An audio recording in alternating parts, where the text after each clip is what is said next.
When I receive your name, I sit quietly and I'm an automatic writer.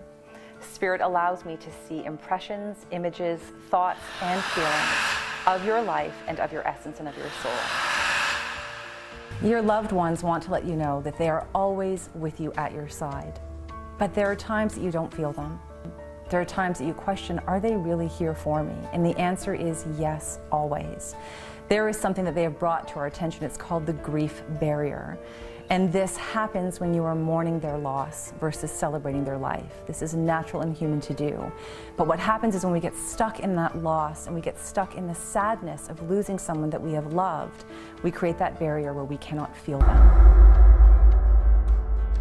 Krista, I want to thank you so much for coming today to have your reading with me. I'm going to share with you your blueprints from Spirit. Would you like to hear what Spirit has to say? I sure would. Okay, I'm excited to share this with you. There is so much energy that comes forward for you today and speaks to me of your strength, of your courage, and your personal power. But there was a duality of energy that was coming through as well. And it fills in space where you at times might doubt your potential and your capability. So what's interesting is that your strength came in first. And it wasn't overwhelming, it wasn't egotistical, it wasn't I am better than, or I'm stepping on to get to where I am today. It was, I can do this. Okay. And then the opposite came through as, but can I really? So if there's ever times where you're going through situation experiences where you're saying, I want to do this, but I'm just not so sure, do you find that that stronger voice pulls you in and says, but you can do it? I do.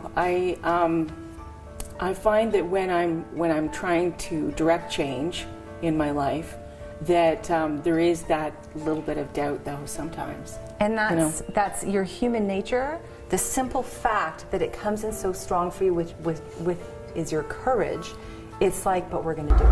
I think I do doubt my strength sometimes. I do, and that's what I really liked about the reading, was that not only did it reinforce that and say, you know what, you doubt yourself, but you need to listen to all the positive messages that are being brought forward. Now, I had two people come together for you, father and grandfather on dad's side. So dad and his father have come through together for you. Have either of them passed? My grandfather has. My dad is still with us. Okay. Yeah. This is what your father says. So even though he is with you, his soul says he's taking you by the hand and he was brushing your bangs away from your face. And he says, I see you. Okay. I see you sparkle.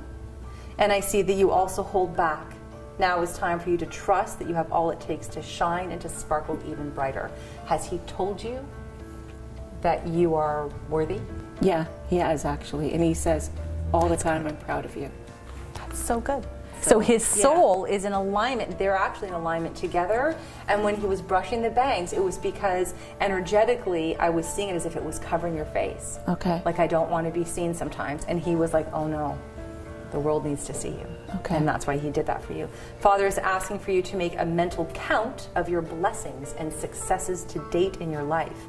He's asking for you to know that you never ever gave up. Okay. So he wants you to count your blessings. Okay. So it is making that mental list or writing it down. Again, when I'm talking about abundance, it's anything positive. I will make note to count my blessings for sure. And I do try to remind myself of that. And my husband and I do sit down sometimes and we will say, look around us. Look at all we have and all that we have to be thankful for. So he also says that words stick to you like glue. That you can sometimes go over and over in your mental body and contemplate the deeper meaning in a conversation that you've had with someone, especially if the person was unkind. Does that make sense? That was a lot to take in. That absolutely makes sense. I totally understand that. I get it. I overthink and I dissect it. I think about it. I fret. I don't say in return what I feel like I should sometimes. I feel like I have this public persona that I need to stand behind. And so sometimes people have said hurtful things in situations and I think, I wish I had have said what I truly felt. And he's also referencing again, in the past you were faced with some mean words or comments. He says that you still wear the wounds on your shoulders sometimes. So it's like a badge of honor almost. He's asking for you, instead of seeing the badge of wounding, that to see them as challenges and opportunities that allowed you to grow. Then I had your grandfather on his side step forward for you, and he comes into your energy quite assertive and direct. So did you know him as a man? We only visited them once a summer, you know, like okay. So we didn't have a real close relationship. Not really. Because he wasn't coming in aggressively, but he wanted to make a point. I don't feel like I really knew him, but yes, he would have been a strong personality for sure. There's a lot of funny tales about him, so it makes sense to me that he would come through and that he would have a message. He says that he's a man of inspiration just like you. Okay. But that he wants to offer great protection and validation for all that you are. He brings in the message that now is the time for you to shake things up in your life, to know that you're approaching an awakened time for yourself. He says that he's honored to watch you grow even further. So shaking up means if it's comfortable, get rid of it, is kind of what he's saying. Get a new hairdo, get some new, whatever it might be that's like, I'm going to take a risk, that's what he's referring to. So I have to reference that you did have music that was coming through for your vibration. Okay. And almost every radio station as I was driving here played one of their songs, which was pretty cool. The Joshua Tree by U2 was coming forward. Did you like the band U2? Yeah, I did, yeah. It was that album that was coming forward. I was like, Joshua Tree. And literally there was, and one of the songs, Desire, was on the radio as I was driving here. So from that album and from the energy that's coming forward from the songs, there was a song I still haven't found what I'm looking for. Does that one make sense to you? It's one of the songs my husband and I like to sing together. Oh my God, I love that. Yeah, and he just pulled out a guitar on the weekend. U2, my husband and I like to sing U2 songs together. And he likes to play the guitar and then we harmonize with it. And he has not played his guitar since last summer. And for some reason yesterday, he pulled out his guitar and we sat on the kitchen floor singing songs. And it's funny that that would come up because that Joshua Tree is usually the album we go to for songs. Your grandfather closes your reading by saying that you are excavating your true authentic self at this time. You're on the right path. It will show itself more and more what you were meant to do. The lesson is to believe in yourself, that whatever you were looking for that you didn't feel that you had, it's there, it's within you. You have the tool belt, you have all the tools that you need. You're to go. It was neat to hear the journey that I'm on and to hear that there was so much positive reinforcement that I'm on the right track, that I'm going forward, and it's good. Sarah, I want to thank you so much for sitting with me today and connecting to your spirit. Can I share with you the energetic blueprint that has been written for you from your spirit? Please. Spirit steps forward for you today and says, I am a goddess of pure love, of light, and of joy. There is love that radiates from your heart to the women around you. This is filled with unconditional love and understanding. There is also a deep and powerful connection between you and children, especially girls. So do you have children yourself? I do. Do you have girls? I have 2 daughters. You have 2 daughters. So it's really interesting because the energy of children and the energy of women around you, it just emphasizes your ability to communicate that message. We are one. And I feel like your youngest daughter, do you find her to be very much like you? Yes. Because I feel like she's like literally like following in your footsteps. So what I'm saying with that is know that whatever example you are putting out there, she is going to emulate it and it will not stop. It will be her mission, like you are her legacy. She is going to do what mommy does and she is watching you like a hawk. My youngest, Abby, is the spitting image of me, so I'm told. And she is, she has my personality through and through, and she's very spirited, like her mother. So I think I'm excited to see her sort of follow in my footsteps. Now you have had, and I'm not sure if this person has passed away, grandfather on mom's side. Oh, no. Is he still alive? Okay, so he's come forward for you. Do you have a close relationship with him? Yep. So he was talking to me. Okay. His soul was like, do you see my granddaughter? Do you see how amazing she is? That's how he was coming across. Can I tell you that I've been admiring her strength, her endurance, and her ability to spread her light selflessly in this world? I'm so proud of her. Has he told you that? Not so directly. He admires you so much. It's like he is like your biggest fan in terms of energy and soul life. I'm very close with my grandfather. With both my grandparents on my mom's side, we're very, very close. Yes. Now he's almost 90, an 89-year-old Welsh man with the greatest stories and humor, and he's just a fascinating person. He says that you've been able to overcome challenge in your life, that you've done this by inner strength and courage. Now, he was making reference to an illness or a surgery. Was there a time in your life where there was something, he was relating to the mind-body connection? So did something happen in your life that was a trigger to what you're doing today?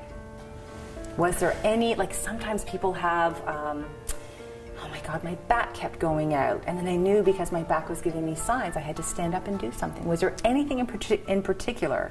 Because he's making reference that there was some type of health reference as being a stepping stone that led you to where you are. The messaging from my grandfather actually might have been about his health, because he was undergoing some surgeries around the same time, and he actually nearly passed away from some congenital heart defect. So I think it might, and I was really torn because I was having a lot of hard times working, being with the family, and trying to be with my grandparents to help them. So I think the health aspect might actually have more to do about helping with their health, and how that did influence my change, because then I was able to have more accessibility to take care of them. Grandmother on dad's side, has she passed? Yes. So she was coming forward, and she says, this actually relates to even what your grandfather was saying in a different perspective. She was saying, please don't ever forget to nourish yourself, darling. That's how she started off. You are one who gives selflessly to others. It's also important to give back to yourself. There's a great spiritual connection that you have with your loved ones. So this is your loved ones in the afterlife. They step forward to naturally replenish your energy, but grandmother is making specific reference to taking time for you. Do you take time for yourself to replenish? I try. Okay. It's hard. I know it's hard, but she's reminding you. Okay. She's just saying, she's an acknowledgement of how much you are giving and how much you do, and you're asking for nothing in return. So she's saying, don't feel guilty if you need time for yourself. No, I think every woman has a hard time making time for themselves. You know, there's many days I'm running around and taking care of other people until I can't stand anymore, or I'm so tired I'm actually about to fall over. You know, there's a lot of days that I think moms and women can relate to like that. And I think it's always a great reminder to take time for yourself. Now, this is what's interesting. Do you have an upcoming ski trip? I don't know why this was in your essence. A ski trip? A ski trip. Are you a skier? Because I was getting no. Okay, so if not, does something change in your career and your workload during winter months? It was like a shifting. So when I was feeling skiing and snowing, it was like, I'm feeling leisure time. I'm feeling like, do you have more time for yourself? A lot more routine. So as opposed to the summer where we're constantly traveling and on the go to the cottage and trying to balance work and kids and that, it's a lot more sort of even keel and a lot more routine. Yes, and I love the summer. I love the weather in the summer, but after a few weeks of the chaos of, you know, carting children to the cottage and then to here and there, I do get really frazzled. So I do enjoy the scheduling and the routine of the winter months. I'm also a December baby, so I'm really happy in December because there's a lot to celebrate. But I have you laughing and smiling and playful, and it's like, this is the element of where I want to be. So if everything is a little bit more routine, then maybe that's how she's showing it. She's just making reference that things change in the wintertime. Okay. Grandmother is referencing your vision and clarity of your ideas. She's asking for you to keep dreaming your dreams, not your nighttime dreams, but your lifetime dreams, and to know that you are just getting started for a wonderful career ahead for yourself. Yes, in terms of career, I think yes, I am just getting started. It's great to have that reinforcement though, because there's always self-doubt, so it's really great to hear it, just to keep that motivation and to keep you going. Grandmother offers you symbolic butterflies, and she says, spread your beautiful wings. Know that you are grace, you are goodness, and your heart are all creating magical changes in the world around you. To close your reading, she says, be light. Spread your light and embrace all that you are.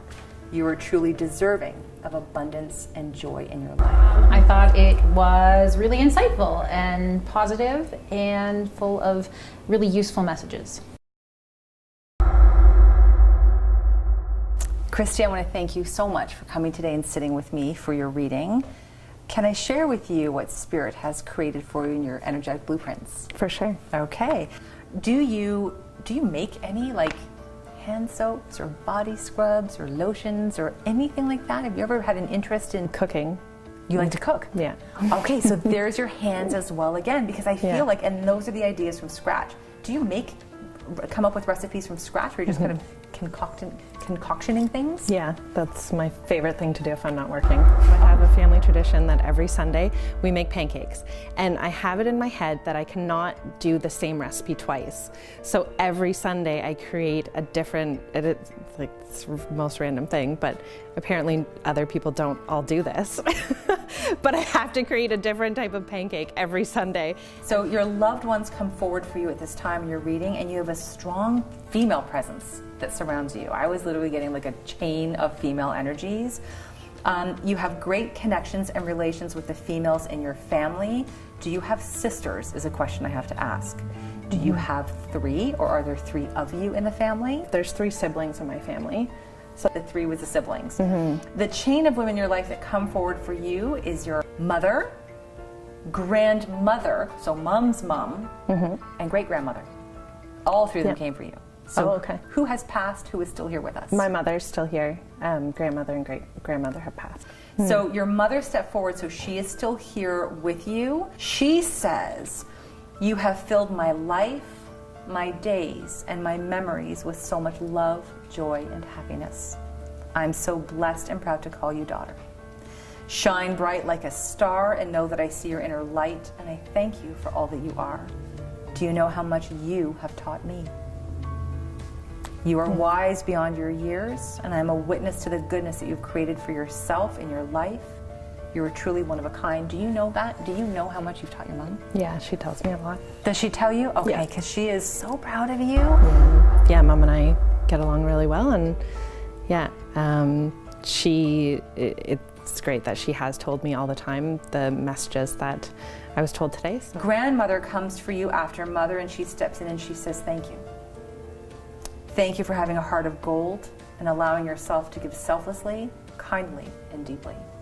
Did your grandmother have a long-term illness? She had dementia for many years. Okay, so Yeah. she was referencing a long-term illness. That was all she said. So it wasn't any details. She's thanking you for being there for those who needed you the most. So she's thanking you for being selfless, and that she's saying thank you for being there for us. So even if you weren't physically able to be there, it's like you held space. Like, I love you and I'm honoring you and I hope you're going to be okay. That enough is for her to say thank you. For the last probably 10 or 15 years of her life, she did have dementia, and it got worse and worse along the way. So we didn't have a lot of times to have really in-depth conversations or communicate that much. So it's really nice to get that message from her. This is really interesting. I don't know who this belongs to. I don't know if it was your great-grandmother or your grandmother. There was a reference to an early pregnancy that was coming forward at a young age, or a child that had passed. Do you know of anyone who lost a child or a baby? I know my mother did, before I was born. Okay, so maybe this is reference to her. Yeah. I was referencing a male, so I'm not sure if she knew if it was a girl or a boy. Yeah, it was a boy. Yeah. There you go. So she had a stillborn son, and I don't know much information about it, but I'll have to ask her and find out more information. If this message is not for you, it's for Mom, that your grandmother is saying to your mother that she's making acknowledgement that those who are involved with this young boy's energy, that he is being guided and protected by Spirit, that his soul is being watched over. Okay, so maybe you want to share that message. Now, great-grandmother steps forward and she says that she's been the source and the presence in your life who has helped guide you and inspire you. It was interesting, she was referencing, do you wear dark makeup at any point in time, or red lipstick? Never. Never? Yeah.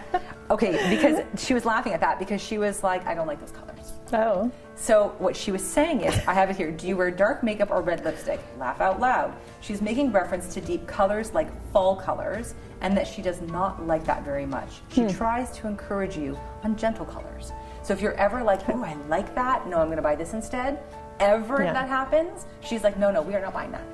We are buying this. So I don't know where that was coming from. It was actually quite funny because she's not trying to be controlling, but it was like, she just can't help it sometimes. That's why I never wear dark makeup. She doesn't let me. She does not like you to do that. It was so funny. I've never been, and that maybe that's why. Maybe she's been there all along, not letting me, because I don't ever wear dark makeup. So maybe I'll just try it out one day just to see what happens. Now, this is just random and rare as I close your reading here. Is there a teacher or principal in the family for any of the males? Or a male with authority in his job or career? I mean, we see teachers and principals as having authority. Any one of the males in your family in that type of position? Well, my dad isn't a principal, but in an authority position. He was his whole career. My dad is a retired dentist, but he owned his own practice, and he was like the authority figure in our household. So that makes sense in that way. And he is a natural teacher. The only reference I have, and again, I'm not a doctor, I do not diagnose, he can be completely healthy and well. She was making reference to his throat. So I'm not sure if there's any thyroid. Does he clear his throat ever? Or like, okay, That's so exactly. you might be like, Dad, that's so annoying. There actually feels like there's something there. So this is great-grandmother. So she's watching over your whole family here. She's just referencing that perhaps at some point in time, you just bug him enough to say, Dad, it could be like, I don't know, something so simple with his vocal box. Just get him to look at it, because I feel like there is something there besides the annoying clearing of his throat. Okay. Yeah, so we bug him about it all the time. He's always clearing his throat. We always tell him that he's probably allergic to something that he's eating and he needs to get tested, but he doesn't, and he just chooses to ignore it, and then we bug him about it all the time. So, okay. Thank you for Thank you. allowing me to share your message. I thought it was great. It was really, really interesting, really positive. So what do they ask you to do? They ask you to celebrate their life, to remember the joys, the happiness, the great times with them. That is how you raise your vibration out of the grief into happiness. They can connect to you, and you will feel it every time.